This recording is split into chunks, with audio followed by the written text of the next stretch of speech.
Je m'appelle Naloën, je suis UX UI designer, j'habite Nantes. Je m'appelle Naloën, j'ai 29 ans, j'habite à Nantes et je suis UX UI designer en freelance depuis 5 ans.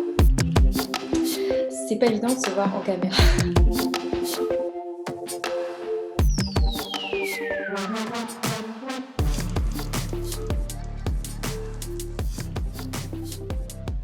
Hello à tous. Aujourd'hui, petite vidéo pour vous parler de la maternité et la grossesse, les impacts que cela a eu pour moi sur ma vie personnelle et professionnelle. C'est un sujet que j'ai beaucoup abordé sur LinkedIn ces derniers temps et c'est un des sujets qui a suscité le plus de réactions. Et donc c'est une vidéo voilà, que vous avez très souvent sollicité, vous m'avez très souvent demandé, Nolwenn, qu'est-ce qui a changé le fait d'avoir un enfant, qu'est-ce qui a changé dans ton activité de freelance, est-ce qu'il y a eu des changements, par quoi tu es passée, etc. Et du coup, voilà, je trouve ça, c'est probablement une des vidéos les plus difficiles à faire pour moi, parce que du coup, elle touche l'émotionnel, forcément. C'est vraiment un sujet aussi, pour moi, où il y a eu beaucoup de tabous. Il y a eu beaucoup de tabous là-dessus et j'ai osé parler de sujets enfin voilà, de postpartum, tout ça sur LinkedIn, qui a fait assez débat et qui a un peu tranché avec le ton dont on est habitué, la lecture dont on est habitué sur LinkedIn. Donc voilà, du coup, petite vidéo qui va parler de la maternité. Alors, je tiens à préciser avant toute chose que ce n'est que mon expérience, que ce n'est que mon avis. Je suis ni psychologue, ni coach, ni médecin, ni gynécologue. Enfin voilà, je ne suis pas du tout ça. Moi, je parle que de mon expérience, de mon point de vue, mon opinion. Et en fait, j'insiste là-dessus parce que il ne faut pas prendre pour argent comptant tous les retours qu'on peut avoir. Et il y a peut-être certains retours que je vais faire qui vont faire écho en vous, d'autres vous allez dire c'est bizarre, c'est pas comme ça que je vois les choses, et c'est super et pas de problème. Voilà, mais du coup, moi, c'est vraiment, j'insiste, je vais parler de mon ressenti et c'est tout.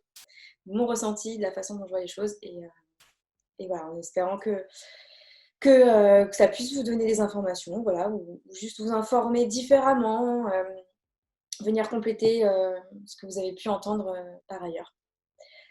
Alors, du coup, par où commencer? Comme d'habitude, j'ai pas forcément, je vais vraiment parler au fil de l'eau, au fil des émotions, et ça va peut-être être un petit peu déconstruit par moments, mais promis, ça va être clair quand même. Donc du coup, pour vous parler du contexte de la maternité, etc., vous trouverez une vidéo où je me présente moi en tant que professionnelle, une vidéo où je vous ai raconté mon expérience en tant que freelance depuis 5 ans. Donc, je suis UX, UI designer en freelance depuis 5 ans. En parallèle de ça, je mène d'autres projets. J'habite Nantes et j'ai 29 ans. Donc ça, c'est les informations que vous pouvez trouver sur moi. Euh, et donc, forcément, à côté de ça, qui je suis, je suis une jeune maman depuis 10 mois. Donc, j'ai une petite, au moment actuel où je fais la vidéo, elle vient d'avoir 10 mois, petite fille. Mon premier bébé. Voilà, je suis avec mon conjoint depuis de longues années et nous sommes à Nantes tous les deux. Voilà. Donc ça, c'est pour le contexte. Alors, par où commencer? Ça va pas être évident parce qu'il y a vraiment des choses à la fois perso mais je suis convaincue qu'il faut que je vous partage en fait ça pour aussi comprendre l'impact que ça peut avoir sur l'aspect aussi professionnel. Donc, comme je vous le disais, ça fait de nombreuses années que je suis avec mon conjoint. Cette envie d'avoir un enfant là a été présente déjà depuis un moment. Moi, je savais en fait que je voulais être maman. Euh, alors, quand j'avais 18 ans, je me disais pas je vais avoir une petite à cet âge-là, mais je savais que voilà, j'allais avoir des enfants tôt ou tard. Je voulais, j'ai grandi aussi, grandi dans une culture où la famille a une place très importante, où les enfants, et enfin voilà, la vie en communauté, en famille, a une place très importante, et je trouve ça très très chouette. Et donc du coup, voilà, c'est quelque chose que je voulais vraiment réitérer dans ma vie, Et voilà, donc ça c'est quelque chose, c'est un projet qu'on avait en commun. Il se trouve que les planètes se sont alignées. Mon conjoint et moi-même, on a eu cette envie en même temps. On sait pas, il n'y en a pas un l'autre qui a attendu que l'autre soit prêt, c'est-à-dire qu'on vraiment on était plutôt prêts en même temps. Euh, mais à partir du moment où on a pris cette décision d'avoir un enfant, moi je m'étais mis dans la tête que ça allait être un long chemin, que ça allait être compliqué. Je sais pas, donc là, je suis pas sur le divan du psy, hein, mais juste depuis très jeune, je sais pas, depuis adolescente, je m'étais dit, je vais galérer à avoir un enfant. Je ne sais pas d'où ça vient, voilà, je n'ai pas envie de rentrer dans les débats ici pour l'instant, mais en tout cas, j'étais persuadée que j'allais vraiment galérer à avoir un enfant. Je dis je parce que c'était moi. Je me disais, moi, mon corps, je vais avoir du mal. En parallèle de ça, en plus, pour ma mission de designer, en fait, j'ai été amenée à à concevoir une affiche pour le CHU de Nantes pour les dons d'ovocytes. Voilà, faire les dons d'ovocytes pour aider les couples à pouvoir concevoir, ceux qui ont des soucis. Donc du coup, j'ai dû me renseigner sur tout ce qui est thématique d'infertilité, tous ces sujets dont on parle peu en fait, mais qui sont bel et bien là. Donc j'ai lu des tonnes d'articles sur, sur le temps que les couples mettent en général à concevoir, les difficultés qu'il y a, que la fertilité a drastiquement diminué depuis ces 20 dernières années. Enfin voilà, j'ai vraiment eu des chiffres, etc. Et ça m'a alors, c'était avant d'avoir ce projet bébé, hein, mais voilà, ça m'a fait un peu fait baliser inconsciemment. Et donc, bref, tout ça pour dire que dans ma tête, on a pris cette décision d'avoir un enfant, mais c'était pas, ça n'allait pas arriver avant 1, 2 ans, quoi, voire 3, en fait. Et puis, comme la vie est pleine de surprises, en fait, je suis tombée enceinte très vite. Je dirais, après, bon, sans rentrer dans les détails, mais en gros, dans les 3 premiers mois, je suis tombée enceinte, même un peu moins. Donc, du coup, c'est arrivé très, très vite. Pourquoi je vous raconte ça? Parce qu'en fait, tout le long de ma grossesse, même jusqu'au jour de l'accouchement, j'ai eu un truc où je me suis dit, mais est-ce que c'est vrai? Est-ce que je suis vraiment enceinte en fait? Alors j'avais mon ventre qui allait exploser, vous pensez bien, mais j'ai toujours eu ce truc où je me dis, non, c'est pas possible en fait, c'est non, c'est complètement dingue quoi, c'est complètement dingue. Euh, et voilà, du coup, j'étais à la fois pleine de gratitude parce que j'ai des amis autour de moi aussi qui ont eu du mal à avoir des enfants, qui ont passé beaucoup de temps à essayer, etc. Et je sais que c'est source de souffrance pour beaucoup aussi.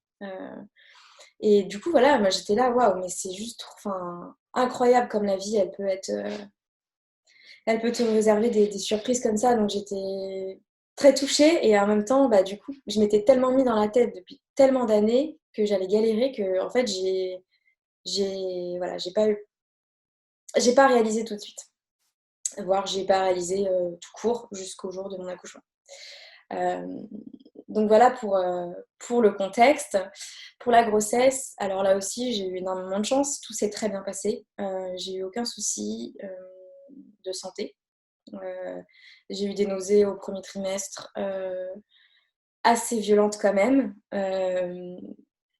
avec un changement de goût. Par exemple, sucré, je ne pouvais plus avaler un seul truc sucré, c'était horrible, je détestais ça. Donc ça, c'est pareil, je suis assez fascinée par ces changements que, que ça peut avoir en fait. Je savais très bien, je le sais que les femmes enceintes ont des nausées, je le sais que ça peut altérer le goût, les odeurs, etc. Mais avant de le vivre, en fait, moi, il y a toujours des choses où je me dis non, c'est pas vrai en fait. Je sais pas, ça peut pas être comme ça. Et en fait, si.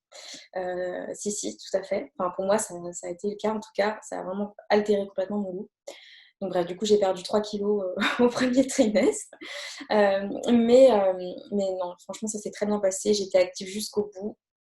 Et j'ai accouché, mon terme était le 8 janvier 2020. Et j'ai accouché le 27 janvier 2020. Donc 15 jours avant le terme. Donc nickel. Enfin, franchement, là-dessus, aucun problème.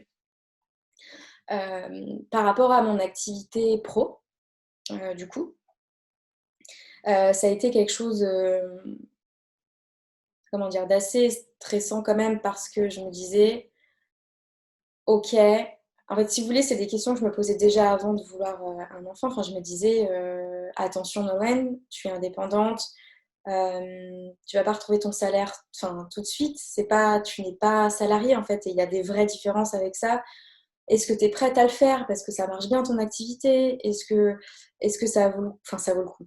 Heu, Dans le sens où est-ce que c'est maintenant? On ne sait jamais, et en même temps, quand je me disais que j'allais mettre du temps à avoir un enfant, je me disais: «Bon, de toute façon, tu as le temps de voir venir».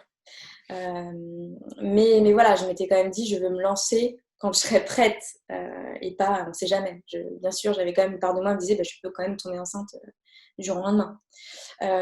Et du coup, j'ai vraiment, heu, j'ai vraiment réfléchi à tout ça.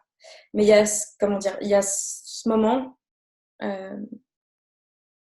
ce moment où je me suis dit: «Tant enfin, je ne sais pas. Il y a quelque chose, je ne sais pas. Je sais qu'il faut que je mette de l'argent de côté». Il y a des choses très factuelles, il y a des choses qui sont là, qui sont évidentes, du genre: «Il faut que je mette de l'argent de côté», ou du genre, «Je ne peux pas planifier après parce que je ne sais pas», ou «Je sais combien de temps je vais m'arrêter quand même». Enfin voilà, il y avait des choses très factuelles, mais il y avait tout cet aspect aussi émotionnel où, où je me disais: a priori, ça change quand même pas mal de choses, la maternité, de ce que je vois, de ce que j'entends. Je ne sais pas quoi, mais visiblement, il y a quelque chose qui change. Donc, je ne peux pas trop aussi prévoir ça. Est-ce que je vais pas changer? Est-ce que mes goûts vont pas changer? Enfin, voilà. Il y avait plein d'interrogations, mais il y a ce moment où, en fait, l'envie d'avoir un enfant est plus fort que tout. Et où, enfin, moi, en tout cas, c'était ça. Mon envie d'avoir un enfant était plus fort que tout avec mon conjoint, et je me suis dit: voilà, on a envie de ça, c'est notre priorité. Peu importe en fait le reste, si c'est pas stable, dans le sens, si c'est pas très clair, d'où je vais aller après, et cetera, c'est pas grave. Ce qu'on veut, c'est avoir un enfant, et on a des revenus réguliers quand même, on a un cadre de vie qui fait qu'on peut accueillir un enfant, donc voilà. Du coup, ça a été beaucoup de questionnements, mais qui se sont quand même, dissoutes par cette envie du cœur, cette envie du corps, et cette envie, voilà, d'amour en fait, qui fait que, ben, on y a enfin, moi, j'ai vécu les choses après, mois par mois, très sereinement, durant ma grossesse. Et donc j'ai annoncé à tous mes clients que j'étais enceinte, mais seulement très tard, parce que j'ai eu la chance. Je sais pas si j'ai eu de la chance, mais en tout cas, ça s'est pas vu.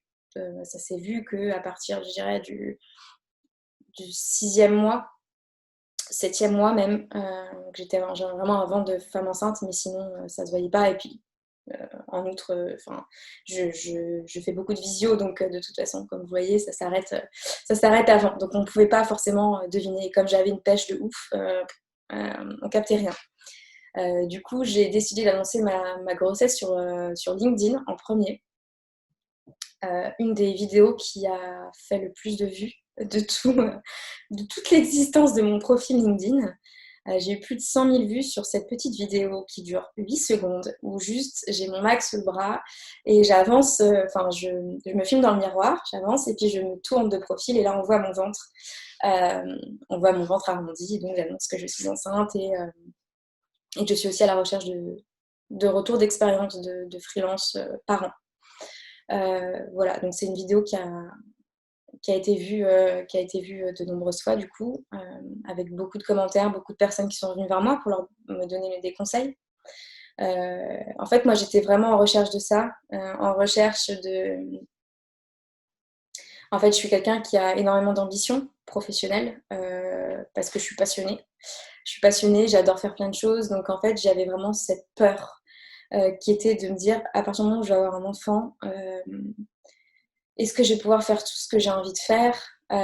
Comment ça va être possible de caser les choses? Est-ce que je vais pas changer moi-même en fait? J'avais peur de changer de personnalité en fait, que ça me change complètement et que du coup, ma créativité, mon ambition, mon énergie soit dissoute, ou s'envole en fait. J'avais peur qu'elle vole en éclats, Et que voilà, que j'ai plus de goût pour avancer dans ma carrière pro. J'ai eu beaucoup de gens qui m'ont dit tu vas voir, ça va te changer la vie. En fait, vous savez, toutes les grandes phrases qu'on dit, un peu hyper codifiées, hyper dans les cases, du genre ça va te changer la vie, tu vas voir, tu ne verras plus la vie de la même façon, ce sera tes enfants avant tout. Enfin, un peu tous ces clichés qui peuvent s'opérer. Enfin, que les gens disent en fait, ou du genre bah, bon courage pour le sommeil, tu vas voir, ça va être un peu galère. En fait, moi, tout ça, ça me passait. Enfin, je l'écoutais, mais je comprenais pas en fait. Je comprenais pas. Et j'ai compris que le jour de mon accouchement, mais avant, je ne comprenais pas en fait tout ça. Et le choc a été d'autant plus rude du coup parce que soit je ne comprenais pas, soit j'écoutais qu'à demi-mot. Enfin bref, toujours est-il que j'étais dans ma petite bulle de femme enceinte et que je ne voulais pas entendre tout ça. Et donc j'étais quand même en recherche de conseils juste sur ce côté, ceux qui ont de l'ambition, ceux qui sont freelance, qui sont entrepreneurs dans l'âme, comment eux font-ils? Comment elles et eux, enfin c'était vraiment hommes et femmes, je voulais vraiment avoir des retours des deux côtés, papa comme maman, comment font-ils en fait pour concilier tout ça? Et du coup, j'ai eu beaucoup de retours divers et variés, mais le point commun, c'était que c'est indéniable que ça va changer quelque chose. Il y avait des retours qui étaient de l'ordre de tu vas revoir tes priorités, ça va t'obliger à faire des choix. Enfin voilà, plein de conseils qui du coup pour le coup je les ai écoutés ou du genre ne t'attends pas à pouvoir t'occuper de ton bébé en même temps que tu bosses les premiers mois. Voilà, fais vraiment une coupure. Enfin, il y a des gens qui m'ont dit vraiment moi je regrette de ne pas avoir fait une coupure, etc. Donc j'ai eu plein de retours. Donc ça c'était pour la partie avant. Et je tiens à dire aussi, je vous remettrai en lien une vidéo que j'ai faite avec Marion qui m'a interviewée sur la maternité, plus sur la partie freelance, les logistiques en fait, comment ça s'est abordé, quelles aides j'ai eues. Enfin, je vais pas y revenir du coup là-dessus, mais en tout cas, moi j'estime que j'ai été très bien suivie. Je trouve ça incroyable le système qu'on a en France là-dessus. Je ne vais pas rentrer dans les politiques, hein, mais dans les débats politiques, mais j'ai été suivie, enfin, on est pris par la main de fou. Du moment où tu découvres que tu es enceinte jusqu'au moment de l'accouchement, tous les rendez-vous que tu as pour s'assurer que tout va bien, tous les rendez-vous qui sont pris en charge, les prises de sang, les analyses, tout est pris en charge, les cours de préparation à l'accouchement, enfin voilà, tout était vraiment incroyablement bien pris en charge. Et aussi les aides financières, du coup, les allocations, etc. Moi, j'ai trouvé que c'était fluide, c'était pas très compliqué, il fallait remplir des papiers, les renvoyer, tu recevais tes allocs, voilà. Moi, c'est que mon expérience. Je sais qu'il y en a d'autres qui ont eu beaucoup de problèmes de paperasse et d'administration, parce que des problèmes de dossiers qui se sont perdus en cours de déménagement, des choses comme ça, mais moi, en tout cas, j'ai pas eu ce souci-là. Et donc, arrive le 27 janvier, enfin le 26 au soir, donc je ne vais pas raconter mon accouchement dans les détails. J'avais fait le choix d'essayer d'accoucher sans péridurale. Du coup, mon accouchement a duré 18 heures, c'est très long, 18 heures. 18 heures dont 12 du coup sans péridurale. J'ai tenu 12 heures sans péridurale. J'étais très contente de moi, je savais que j'étais arrivée au bout de ma douleur, je ne pouvais plus. Je ne pouvais plus aller plus loin que ça. Je me disais, il me faut quand même de la force pour accueillir mon bébé après. Et là, j'étais tellement au bout. Après, j'ai pas forcément envie de raconter en détail mon accouchement ici, mais c'est incroyable. C'est bon. De toute façon, pour moi, ça sert à rien de raconter ça parce qu'en fait, enfin, pour celles et ceux qui ne sont pas encore parents, ou pour les mamans qui n'ont pas encore accouché, enfin, on a beau tout dire, en fait, il faut juste le vivre. De dire attention, ça fait mal, enfin, tout le monde le sait. Donc voilà, c'est tout quoi. Et cette phrase de dire par contre, on oublie, on oublie la douleur, bah, ça c'est vrai, enfin ça s'est vérifié pour moi, c'est que je ne me souviens pas en fait. Le corps est bien fait, hein. Le corps oublie à quel point on a pu avoir mal à ce point. Heureusement, sinon il y aurait pas beaucoup d'enfants sur Terre. Après, il n'y aurait qu'un enfant et les femmes n'en feraient plus, les gens n'en feraient plus. Mais du coup, oui, la douleur, je sais que j'ai énormément souffert, mais je ne me souviens pas de l'intensité, en fait. Enfin, voilà. Toujours est-il que du coup, vient ce moment le 27 janvier où j'accouche, et là, le monde a complètement changé.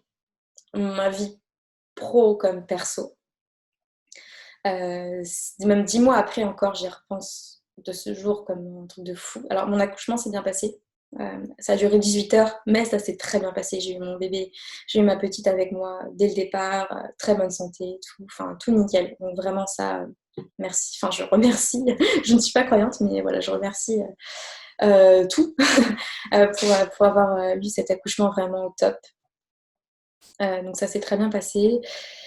Et, euh, et c'était parti. C'était parti. Donc, du coup, comment expliquer ça? En fait, c'est pas évident parce que je pourrais en parler vraiment des heures aussi de cette chose-là, des heures et des heures de ça. C'est très. Moi qui suis pourtant. Euh, J'aime énormément les mots, j'aime énormément écrire. Et à chaque fois que j'ai essayé de décrire ça, j'ai toujours un peu buggé. Je sais pas vraiment quel mot employer en fait. Parce que c'est tellement profond et c'est tellement intense que. Et ça, c'est un truc qu'on m'avait dit. Il n'y a aucun mot qui peut décrire cette chose-là. Et enfin, ça s'est vérifié encore pour moi, c'est qu'il y a vraiment aucun mot qui peut décrire cette chose qu'on vit. Ça me rend émue quand même d'en parler. Donc en fait, c'est incroyable à quel point il y a eu cet élan d'amour et à la fois cet élan de peur qui sont arrivés en même temps. Donc j'ai vraiment ça et ça parce que c'est deux choses qui sont arrivées en même temps et où ça a été une décharge d'amour de ouf. Et après, il y a eu une décharge d'amour de peur en mode my god, genre j'ai un bébé en fait. C'est quoi ce bordel? Donc du coup, je suis maman. Ok, donc ça c'est mon bébé. C'est mon bébé. Je dois m'en occuper. Donc, enfin, il y a le côté très cartésien qui arrive en fait. Se dire, ah, voilà, je m'occupe comment je change une couche, donc j'ai choisi de l'allaiter. Donc je l'ai allaitée, comment je la mets au sein, et comment je fais, ok, est-ce que c'est toutes les 2 heures, est-ce que c'est toutes les 20 minutes, est-ce que mon esprit cartésien est vraiment arrivé tout de suite un peu à la rescousse en mode c'est un process, il faut processer les choses. Tu ne peux pas te laisser envahir par l'inconnu en fait, il va falloir que tu te raccroches à des choses, à des étapes.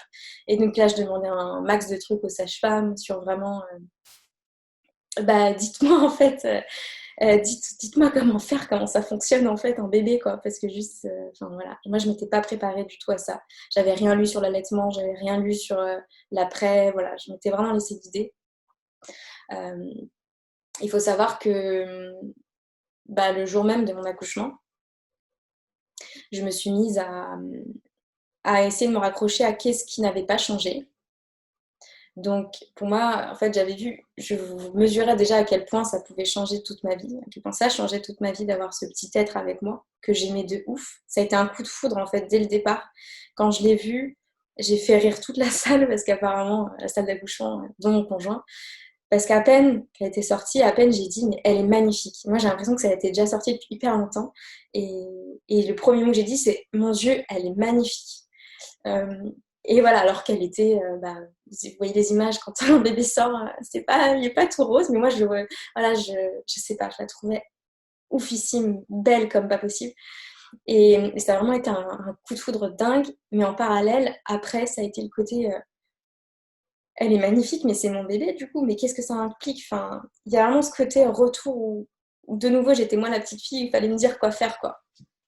On se retrouve vraiment plongé dans le grand bain et c'est assez violent.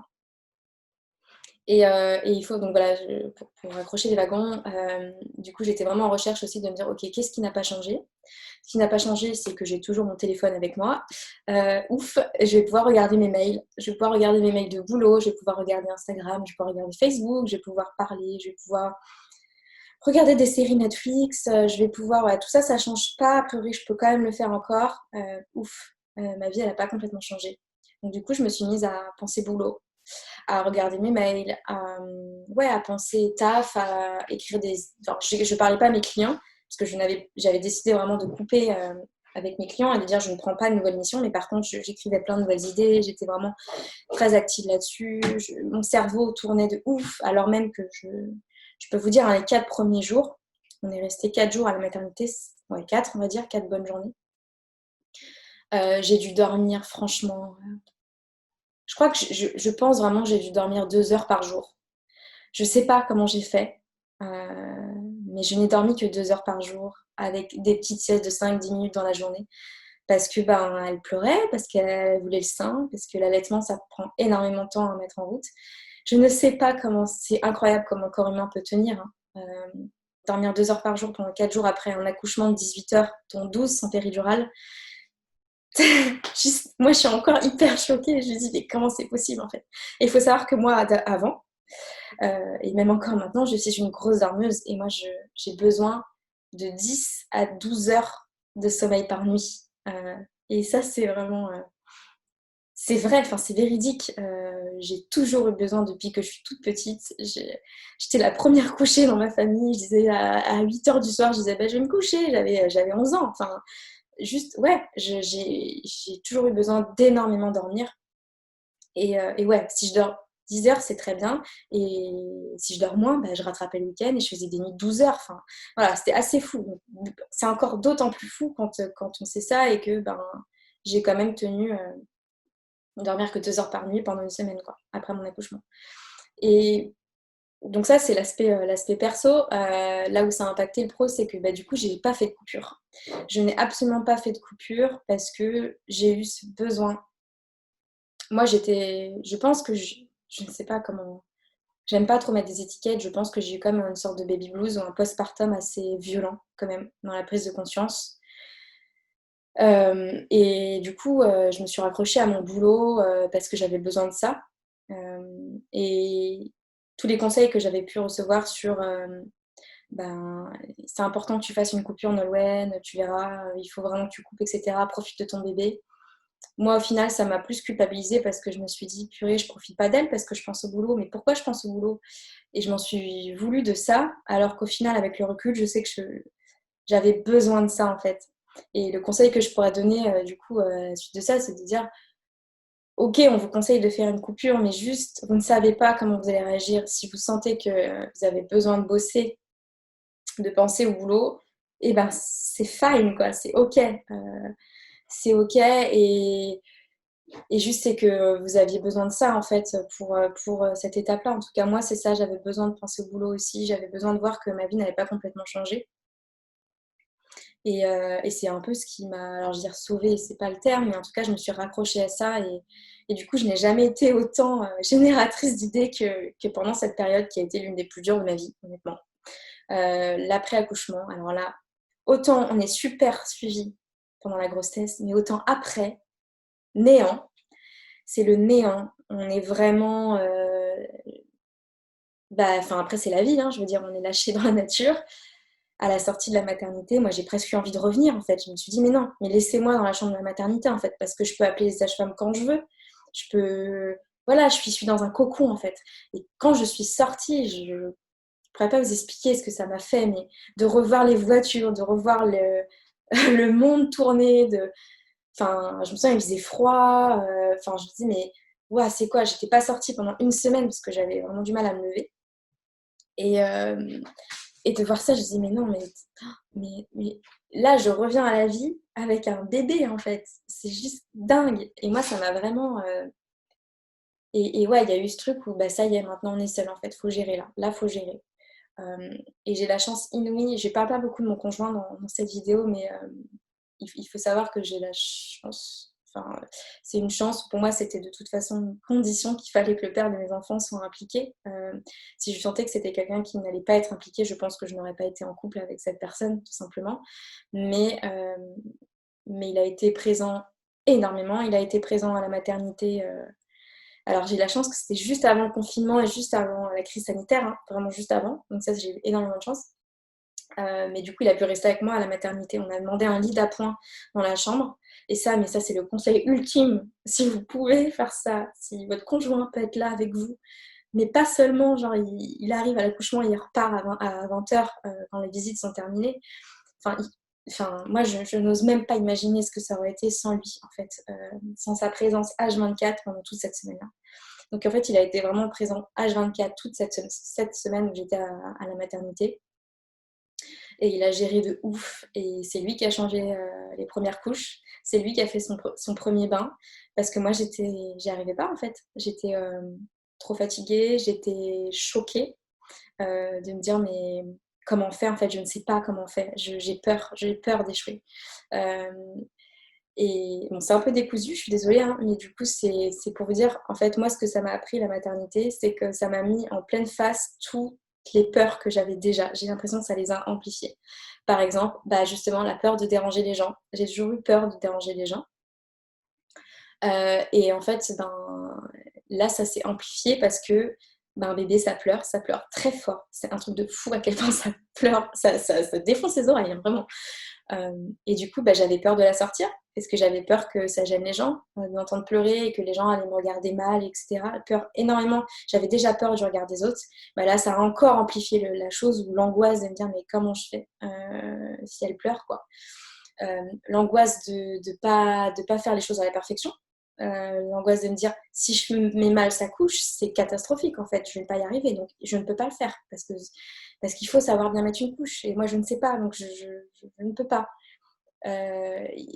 Voilà, toutes ces choses-là en fait se sont amplifiées avec l'arrivée de ma fille et, et ça a amplifié toutes mes qualités comme mes défauts en fait. Toutes mes... J'étais déjà quelqu'un de pas patiente, par exemple. Bah là, c'était encore pire, c'est-à-dire que j'avais encore moins de patience, en fait. Les premières semaines, elle se mettait à pleurer, mais dès les 2 premières minutes, je la donnais à mon conjoint et je disais, écoute, je suis désolée, mais je ne peux pas. Je ne peux pas l'entendre pleurer, c'est insupportable.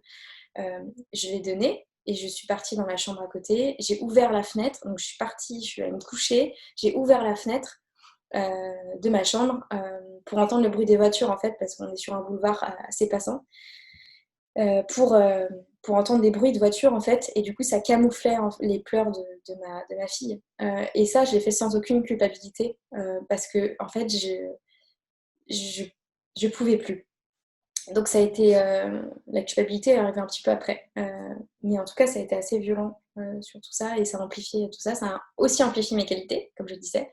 Ça amplifie mes qualités parce que ma créativité était là. C'était incroyable à quel point j'étais créative, comme je disais, pendant ces moments-là. Euh, donc j'ai choisi de l'allaiter. Au jour d'aujourd'hui, je l'allaite encore le matin. Donc elle a dit moi, j'allaite encore le matin. Et si on m'avait dit que j'allais tenir l'allaitement, ça aussi c'est un sujet, mais j'aurais jamais cru. J'aurais jamais cru. Alors j'ai la chance d'être freelance et de bosser de chez moi déjà. Donc je savais que là-dessus, ça a été une chance inouïe parce que sinon, je pense que j'aurais arrêté tout simplement. Je vois pas comment j'aurais pu. Je ne voulais pas tirer mon lait en public. Enfin, il n'était pas question de tout ça pour moi. Donc, je suis quelqu'un de très pudique, donc j'aurais pas fait tout ça. Mais le fait d'être chez moi, en fait, m'a permis facilement de pouvoir tirer mon lait ou mettre mon bébé au sein. Euh, et du coup, alors il faut savoir aussi que du coup, les premiers mois de ma fille ont été pendant le premier confinement. Euh, donc, de toute façon, on était assignés à rester chez nous. Et du coup, je me suis quand même mise à bosser pendant que ma petite était là. Et mon conjoint, qui est en reconversion, n'avait pas de boulot à ce moment-là. Et donc, ça, c'est pareil. Du coup, il était au chômage. Euh, il suivait une formation en parallèle. Il était au chômage, donc du coup, il était là. Et là, mais ça, c'est pareil, c'est la chance du siècle, quelque part. Enfin, c'était trop, trop bien parce que j'ai pu. Du coup, il s'en est énormément occupé. Il a pris sa place en tant que père très, très vite parce que bah, il avait du temps pour ça, en fait. C'était pas les 15 jours de congé paternité. C'était, voilà, il était tout le temps là avec elle et pour s'en occuper. Et du coup, moi, j'allaitais entre les calls clients, j'allaitais, voilà, dès que j'avais un moment libre, j'essayais de caler mes calls clients en fonction de l'allaitement. C'était à peu près toutes les 2 heures. Donc, du coup, voilà, je calais ça à ce moment-là. Mais il y a vraiment eu, il y a la nuit, il y a aussi la nuit. Donc, la journée, ça allait, et puis il y a eu la nuit. Et là, l'allaitement, comment vous expliquer? Moi, je croyais, comme je m'étais pas renseignée sur l'allaitement, je croyais qu'en gros, c'était soit on donne le biberon, le lait en poudre, soit on donne le sein, mais qu'en gros, ça ne change rien. C'est juste qu'au lieu de donner le biberon, le lait en poudre, on donne le sein. Mais pas du tout, pas du tout. Parce que comme je m'étais pas renseignée, j'avais pas compris que du coup, le lait maternel se digérait beaucoup plus vite que le lait en poudre. Et donc, du coup, le bébé a besoin de téter, ouais, de téter beaucoup plus rapidement qu'avec du lait en poudre. Donc du coup, c'est pas non, c'est pas toutes les 4 heures ou les 3 heures, mais c'est tout, ça peut être toutes les 20 minutes. En fait, c'est à la demande. C'est à la demande. Et je m'étais pas renseignée et j'avais pas compris ça. Enfin, voilà, je m'étais pas préparée. Et du coup, bah, il se trouve que j'étais le soir, elle était collée au sein tout le temps. Et quand je dis tout le temps, c'est tout le temps, c'était ouf. Donc ça, comment ça ne peut pas changer la vie perso et pro? Ça, je pense que j'ai même pas besoin de l'expliquer en fait. C'est du concret, c'est du logique. Ça a changé parce que de ce fait, je devais m'occuper d'elle en fait et je devais lui donner à manger, je devais la nourrir. Et, et donc ça s'arrêtait pas la nuit non plus. Donc c'était en moyenne des réveils toutes les heures ou à 2 heures les premiers mois. Et en fait, c'est des périodes où j'ai été les plus créatives, comme je dis. Donc c'est incroyable. Mais du coup, j'ai eu des super idées pour mon activité pro. Au départ, je m'en voulais. Je me disais, mais arrête, en fait. Pourquoi tu veux noter des idées sur ton téléphone pendant que tu la mets au sein? Et à un moment, j'ai lâché. Je me suis dit, écoute, j'ai des idées. Je me parle à moi-même. Hein, je dis, écoute, t'as des idées, note-les, en fait. C'est tout. Ça arrive comme ça. Tu vas pas les bloquer. Puis de toute façon, t'as rien à faire. T'as ton bébé qui tète. T'as ton mec qui dort à côté. Qu'est-ce que tu veux faire? Euh, et donc, il se trouve que j'ai commencé à noter des idées comme ça pendant que je la mettais au sein la nuit. Et, et voilà, j'ai eu des super idées qui ont changé ma vie pro, probablement. Pas impacté de fou, mais j'ai eu des super idées.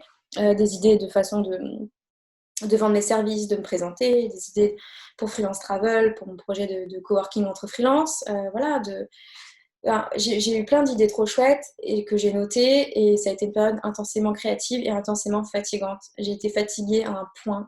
Et là, c'est encore une fois, c'est quelque chose qu'on dit souvent. Euh, on te demande souvent, est-ce que ton bébé fait les nuits? Est-ce que ton bébé dort?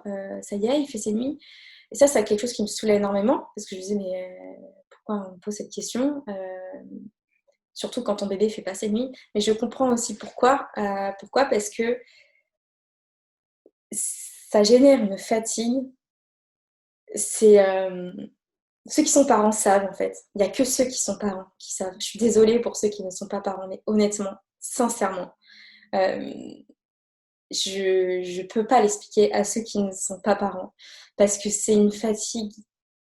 Je pourrais vous décrire, mais vous ne la comprendriez pas en fait. C'est tout. C'est pas grave, mais c'est au-delà de ce qu'on peut imaginer. En fait. C'est une souffrance, c'est une torture. Enfin, c'est vraiment une torture en fait. Il n'y a pas d'autre mot. Après, c'est une torture parce que, en fait, ce qui est aussi très difficile, c'est que c'est une torture, mais que c'est à la fois, comme je disais, hein, vous vous souvenez au début, là, les petits trucs que je faisais, c'est à la fois une source de joie intense, parce que c'est super, parce qu'on l'a voulu ce bébé, parce que c'est le bébé de l'amour, parce que, enfin, il y a toutes ces choses-là, mais à la fois, c'est horrible. Et il y a ce truc-là qui, sans cesse dans ta tête, tu culpabilises aussi, tu te dis, putain, t'es fatigué, t'en peux plus, tu as l'impression que tu vas mourir, mais pourquoi tu te permets de penser ça alors que c'est un truc trop beau qui t'arrive? Pourquoi tu dis que tu vas crever en fait? Enfin, juste, t'es pas malade en fait, t'as pas un cancer, tu devrais être heureuse. Et en fait, moi, c'est ce truc permanent, en plus d'être KO, je me culpabilisais, je me disais, tu ne dois pas être triste. Et ça a été le travail le plus long que j'ai eu à faire, d'accepter que enfin, vous savez, c'est un peu l'image qu'on fait quand on finit pas son assiette et quand on dit aux enfants, enfin quand on dit aux gamins qui finissent pas leur assiette, mais pense à tous ceux qui n'ont pas à manger. Finis ton assiette, pense à ceux qui n'en ont pas. Et oui, si tu veux, enfin, mais ça n'empêche pas que la personne a le droit aussi de plus vouloir manger et d'être pleine à ras-bord. Bah là, c'est pareil en fait. C'est un truc chouette. Je pensais à chaque fois à tous ceux qui voulaient des enfants et qui, pour des raisons ou une autre, n'ont pas pu. Je pensais à toutes ces personnes-là, je me disais, t'es au bout de ta vie, mais pense à elles qui voudraient être à ta place. Et en même temps, je me disais, mais stop, en fait, la culpabilité, plutôt. J'ai le droit d'éprouver ça, j'éprouve ça, c'est tout. Je suis au bout de ma vie, je suis au bout de ma vie. J'ai l'impression que je vais crever, bah, j'ai l'impression que je vais crever. Et c'était vrai, et j'étais vraiment au bout. Et il y a eu des tonnes de pleurs, si vous saviez. Enfin, voilà, des énormes fatigues, des moments où j'ai dit à mon conjoint, mais qu'est-ce qu'on a foutu en fait? Pourquoi? Enfin, genre, c'est juste quoi? Alors moi, j'ai la chance d'avoir un conjoint qui est pas comme moi, qui est beaucoup plus cartésien et qui est moins dans l'émotionnel. Donc du coup, il me fait descendre d'un étage à chaque fois que je pars dans mes grands trucs, heureusement. Donc on s'entraîne pas mutuellement sur ce truc-là. Du coup, il me secoue, enfin il me secoue pas physiquement, mais il me secoue en me disant Nolwenn, calmos en fait, calme. Parce que moi, je remets tout en question, forcément. Euh, donc voilà, en fait, la fatigue joue un rôle clé et il faut pas la sous-estimer et c'est hyper dur, vraiment, vraiment, vraiment dur. Ma petite commence à faire ses nuits seulement là depuis 10 jours.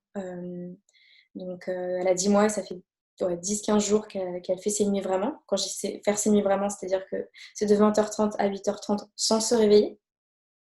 On ne l'entend pas en fait, on ne l'entend pas. Donc soit elle se réveille, elle remet sa tota toute seule et on ne l'entend pas, en tout cas on ne l'entend pas. Donc on fait vraiment des nuits complètes. Et ça c'est la vie, ça c'est la vie. On ne sait pas si ça va durer, mais en tout cas vraiment il y a un changement là-dessus. Et après, l'impact du coup que ça a sur la vie perso et pro, ça part de ça en fait, ça part aussi de la fatigue et surtout de la fatigue. Euh, et, et du coup, en fait, si vous voulez, il y a aussi cette chose où... Donc là, je vais peut-être changer un peu de sujet.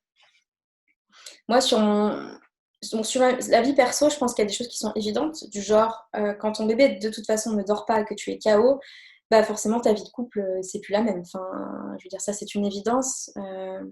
Tu fais tout ce que tu peux pour avoir des moments à deux, mais en fait, tu n'en as pas vraiment. Et juste, si tu en as, tu es tellement KO que tu n'as juste même pas envie de parler. Tu as envie de rien faire. Tu as envie d'être un légume. Donc ça a été... Forcément, ça en prend un coup. Et heureusement qu'on était un couple solide et qu'on avait des bonnes fondations, parce que sinon, ça peut voler en vrille, mais grave, quoi. Donc là-dessus, c'est une sacrée épreuve.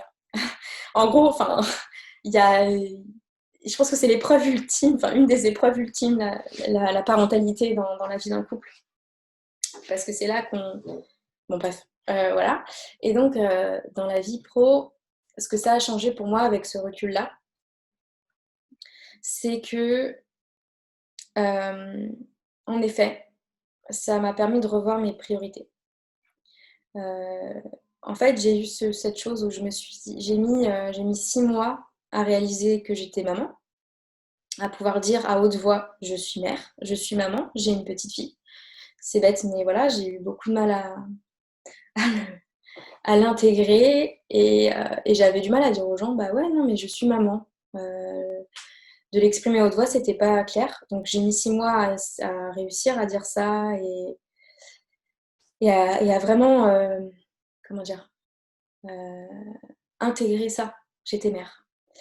Euh, et après, il y a eu, après ces 6 mois, il y a eu cette phase de, donc je suis maman, mais du coup, ça change ta vie aussi. Enfin, en fait, j'ai essayé de calquer mon organisation d'avant, professionnelle, qui n'était pas très organisée, je dois l'avouer. Je n'étais pas très organisée. J'avais des jours où, en fait, je ne calais pas mes jours dans le planning, donc c'était un peu, je pouvais bosser à 9h, puis aussi je faisais une grosse pause à 14h, puis après je reprenais, puis je finissais à 20h en fait, parce que du coup je bossais un peu partout comme ça.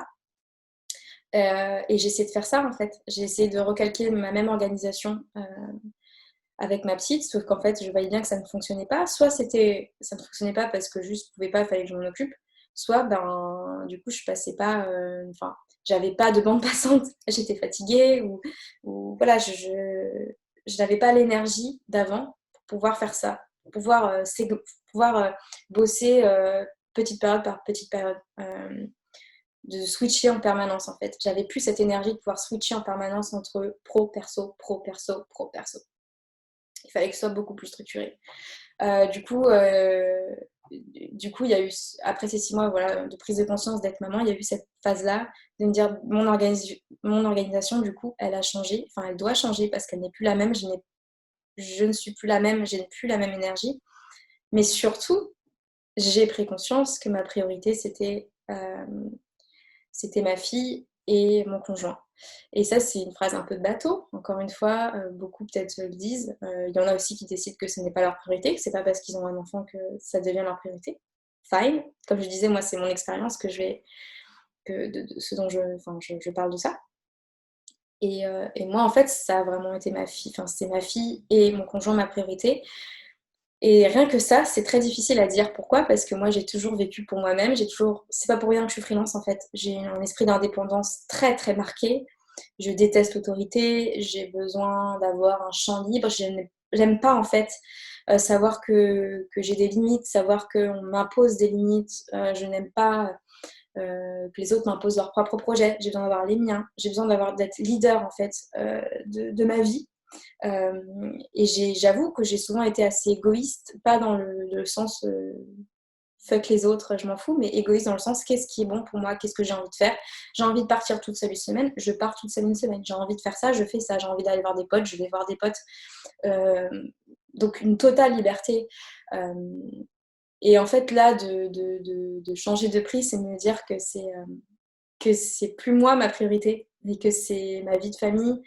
Euh, Enfin, je pense que c'est toujours important d'être sa propre priorité, mais en tout cas, euh, mes projets pro sont passés au second plan et ma liberté est passée un peu au second plan pour profiter, pour me mettre au service de ma famille.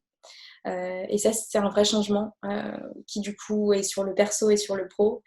Pourquoi le pro? Parce que, du coup, à partir du moment où j'ai fait ce choix de dire que c'est ma vie de famille qui compte, forcément, ça veut dire que je fais le choix de ne pas accorder, enfin, de mettre mon énergie plus là-dessus que sur mon volet professionnel. Et pour moi, ça veut dire pas délaisser mon activité pro, mais ça veut dire qu'il faut que je fasse des choix et ça veut dire qu'il faut que je ne cherche pas à faire grossir cette entreprise parce que si je fais grossir mon entreprise, ça me demande plus de temps. C'est vraiment très logique en fait. Si je veux faire grossir cette entreprise, je dois passer plus de temps dessus, plus d'énergie, plus de courage, de force à mettre là-dedans que je ne pourrais pas mettre euh, dans ma vie de maman, dans ma vie de famille, parce que je ne suis pas un robot, donc ça j'ai mis du temps à le comprendre aussi, je ne suis pas un robot et que je ne peux pas multiplier mon énergie indéfiniment. Voilà. Donc l'impact que ça a eu sur ma vie professionnelle, c'est celle-ci. C'est que j'ai compris que je suis toujours aussi passionnée qu'avant, j'ai toujours autant d'idées qu'avant. Simplement, mes priorités ne sont plus les mêmes. Et ça aussi, c'est quelque chose qu'on dit souvent, hein, qu'on entend souvent. Mais ça s'est vérifié pour moi.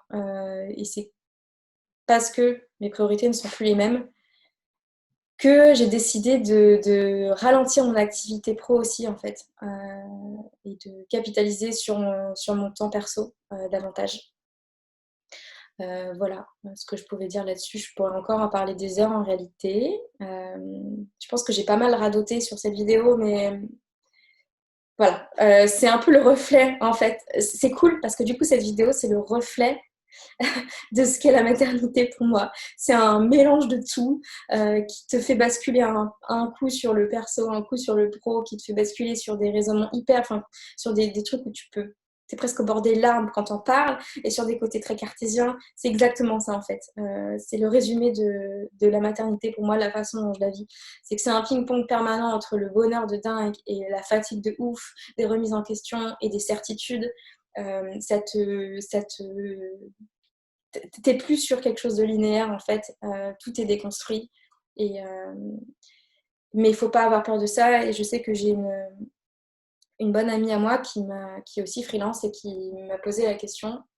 Elle réfléchit à un projet bébé euh, et, euh, et elle me posait la question, mais Nolwenn, j'ai l'impression que dans ma vie là en fait je fais tellement mille choses, je ne vois pas comment je pourrais m'occuper de ce bébé convenablement, en fait, comment je pourrais avoir un bébé dans ce contexte-là. Euh, et, euh, et en fait, c'est une question de priorité. C'est une question de priorité et j'ai mis beaucoup de temps à accepter que c'est cool aussi de faire des choix et que c'est cool aussi de me dire que les choix que je fais maintenant, c'est des choix que j'aurais jamais fait avant d'avoir ma fille justement. Euh, et je pense que c'est une confiance en soi, une confiance, se dire je sais pas comment je vais être, mais j'ai confiance en moi et je sais que de toute façon, même si je sais pas comment je vais être, ça va être cool. Parce que c'est-à-dire que c'est ce dont j'aurais besoin juste, en fait. Et je pense qu'on n'est pas du tout... Enfin, moi, j'ai été très sévère envers moi-même, en fait. J'ai été très exigeante et je me suis beaucoup culpabilisée de, de vouloir préférer ma vie de famille, par exemple, parce que j'avais cette image de dire, ok, c'est quoi, je vais être mère au foyer? Non, je suis pas mère au foyer. Non, je vais pas être mère au foyer. Moi, je suis pleine d'idées, pleine d'ambition. Pourquoi je serais mère au foyer? Non. Enfin, il y avait vraiment ce truc hyper jugeant, déjà envers les mères au foyer, parce que du coup, je me rends compte que juste, ce sont des héroïnes, les mères ou les pères au foyer, hein, mais que c'est des gens extraordinaires. Et j'avais beaucoup de préjugés comme ça, parce que pour moi, ça veut dire c'était des personnes qui n'avaient pas forcément d'ambition, etc. Alors pas du tout. C'est des choix et je trouve ça génial en fait, ces personnes-là qui font ce choix de dire je suis parent au foyer parce que je fais ce choix et je veux me consacrer pleinement à ce choix. Euh, et quand on est un peu mitigé comme moi, du coup, c'est difficile de faire des choix parce qu'on a envie de tout faire, mais du coup, on ne fait rien. On est un peu entre les deux en permanence. Et la solution que j'ai trouvée, c'est qu'à la fois, j'ai toujours gardé cette facette d'entrepreneuriat dans l'âme, d'idée dans l'âme, et maintenant cette nouvelle casquette de maman qui est qui est la casquette la plus importante dans ma vie aujourd'hui. Et la solution que j'ai trouvée pour les deux, c'est de mieux m'organiser en fait et de segmenter. Moi qui ai toujours détesté segmenter, c'est pour ça que je suis freelance aussi, parce que j'ai toujours aimé faire le switch. Mais là, c'est de décider de segmenter beaucoup plus les choses et de dire ça c'est du perso et du pro c'est là. Donc c'est-à-dire très concrètement, par exemple, le soir, je fous mon téléphone dans le couloir. Donc je vais chercher ma fille à 17h. Déjà, il y a quelque chose qui est véridique, c'est que je dois aller chercher ma fille à 17h30 chez la nounou. Donc du coup, je dois bien m'arrêter. Donc il y a cette contrainte-là qui oblige. Et quand je reviens, je laisse mon téléphone dans le couloir et je ne le regarde plus de toute la soirée. Voilà, je regarde juste avant d'aller dormir une fois et c'est tout. Et du coup, il y a une vraie coupure qui s'opère et je m'oblige à être plus présente pour ma fille quand elle revient de chez la nounou. C'est tout con, c'est vraiment tout con, mais en fait ça change tout parce qu'il y a des segmentations qui sont et c'est beaucoup plus clair dans ma tête. Et du coup, je peux être maman et je peux être professionnelle à la fois, mais pas en même temps. Et ça, c'est quelque chose qui change. Voilà. Écoutez, j'espère que c'est plutôt clair cette vidéo. Je suis désolée si c'est très confus, mais comme je dis, c'est le reflet de la maternité pour moi. Donc si il y a des trucs que vous ne comprenez pas, en fait, c'est logique. C'est parce qu'il n'y a pas à comprendre. C'est juste des choses à vivre, en fait, parfois. Et ça ne s'explique pas forcément. Si vous avez des questions, n'hésitez pas, comme d'habitude, en commentaire de cette vidéo, sur LinkedIn, partout où vous me trouvez. N'hésitez pas. Je trouve qu'on ne parle pas assez de ces sujets à cœur ouvert. J'ai encore fait exprès de mettre un t-shirt en rapport avec le thème, mais voilà, n'hésitez pas à le faire si vous avez besoin de partager. Ensemble, on est plus fort. Phrase de gourou pour terminer. Allez, je vous souhaite une bonne journée et puis à plus tard pour une prochaine vidéo. Ciao!